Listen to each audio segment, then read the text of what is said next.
அன்னை தமிழுக்கு முதல் வணக்கம். குரலும் கதையும் என்ற இந்த நிகழ்ச்சியின் மூலமாக உங்களை சந்திப்பதில் மிகவும் மகிழ்ச்சி அடைகின்றேன். இன்றைக்கி முதல்ல கதையை பார்த்துடலாம். ஒருத்தர் வட இந்திய திரைப்பட உலகில் மிகவும் சிறப்பானவராக புகழோடு கொடிகட்டி பறக்கிறாரு. அவர்கிட்ட ஒரு நாள் எல்லாரும் கேட்குறாங்க, எப்படி நீங்கள் இந்த நிலைமைக்கு வந்தீங்க அப்படின்னு. அப்போ அவர் சொல்கிறாரு, நிறைய இடங்களுக்கு போவேன், அங்கெல்லாம் என்னை சேர்க்க மாட்டாங்க, இல்லை வாய்ப்பு இல்லைன்னு சொல்லி அனுப்பிச்சிடுவாங்க. பல அவமானங்களை சந்திச்சிருக்கேன், ஆனால் நான் தளரவே இல்லை. அப்போ எங்கிட்ட ஒரே ஒரு ஜிப்பா தான். அந்த ஜிப்பாவை ரொம்பவும் நஞ்சு போய் அங்கங்கே கிழிச்சிருக்கோம். கிழிஞ்ச ஜிப்பா போட்டு கொடுப்போம், அதை போட்டு கையில் தச்சு போட்டு போவேன். அப்போ ஒரு நாள் ஒரு திரைப்பட நிறுவனத்தில் வாய்ப்பு கேட்குற எதிரில் ஒருத்தர் வந்தார்.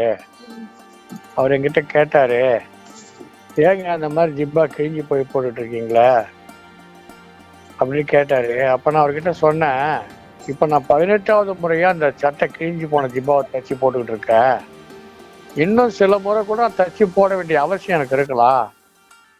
ஆனால் ஒரு நாள் நான் நிச்சயமாக வெற்றி பெறுவேன் என்று அவரிடம் சொன்னேன். சொன்னேன், வெற்றி பெறும்பொழுது இந்த மாதிரி உங்களை மாதிரி பேட்டி கேட்குறவங்க நீங்கள் பேட்டி கேட்டிங்கன்னா அப்போ நான் அதை சொல்கிறேன்னு சொன்னேன்.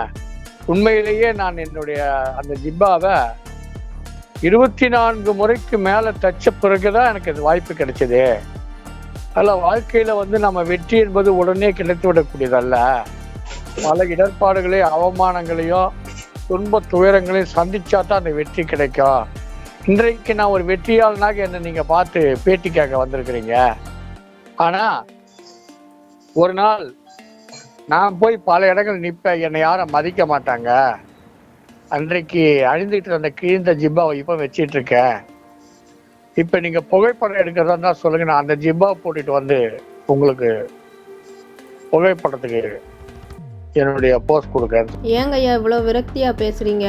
இது மன விரக்தி அல்ல, வெற்றி பெறுகிற வரை நாம் உழைத்து போராட வேண்டும். என்றைக்கும் நாம கலந்து விடக்கூடாது. நான் சொல்லுகின்ற இந்த கதாசிரியர் ஒரு இந்தி திரைப்பட வசனகர்த்தா ஆவார். அவர் இன்னொன்றும் சொன்னார், தமிழ்நாட்டிலே ஒரு புலவர் இருந்தார், அவர் திருக்குறள் என்ற நூலை இயற்றியிருக்கின்றார். அதை நான் ஆங்கிலத்தில் படித்திருக்கின்றேன். அதில் கூட ஒரு குறளில் அவர் சொல்லியிருப்பார், முயற்சி திருவினையாக்கும், முயற்றின்மை இன்மை புகுத்திவிடும் அப்படின்னு. அதாவது முயற்சி இருந்தால் கண்டிப்பாக செல்வம் சேரும் அப்படின்னு அவர் சொல்லியிருக்காரு. அந்த திருக்குறள் என்ன அப்படின்னு நம்ம தெரிஞ்சுக்க வேண்டாமா?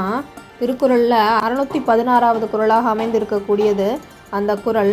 ஆழ்வினை உடைமை என்ற அதிகாரத்தில் அமைந்திருக்கு. அது என்ன குறள் அப்படின்னு பார்த்தீங்கன்னா, முயற்சி திருவினையாக்கும், முயற்றின்மை இன்மை புகுத்திவிடும்.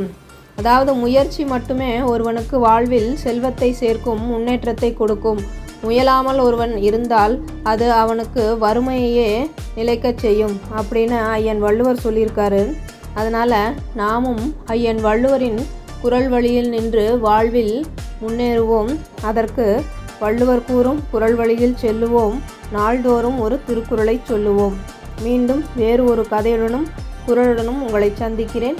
அதுவரை உங்களிடமிருந்து விடைபெறுபவர் உங்கள் அன்பு சகோதரி சிவகாமி சண்முக சுந்தரம். நன்றி.